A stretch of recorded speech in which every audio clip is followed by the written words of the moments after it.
No question. And obviously you see that in the stock price reaction, over $2 benefit to Qualcomm here. They've been shut out of the last round of Apple phones. But you were just asking why Apple had to do this. It was basically because Intel was unlikely to come through.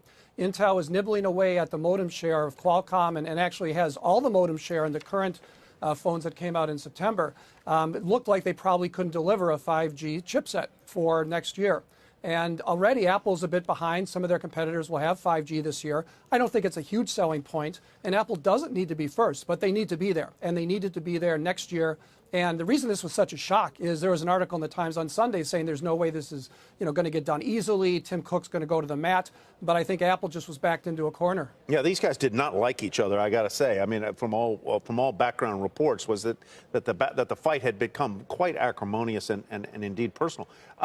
Intel feels like, I don't know whether this matters to Intel in a major way. We were speaking last hour that now they'll probably, I think it was Josh Lipton who said they'll probably turn towards making chips that for 5G that serves the infrastructure as opposed to the handset and consumer market. What's Intel's gain or loss here?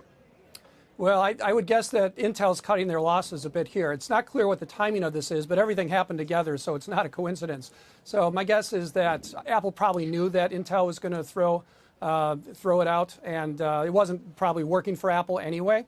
Intel has other businesses in which it's doing much better in terms of server processing and data center and so forth. So it's apparently going to be an accretive move for them to cut even though there's lost revenue. So I guess that's why Intel stock is reacting somewhat positively today.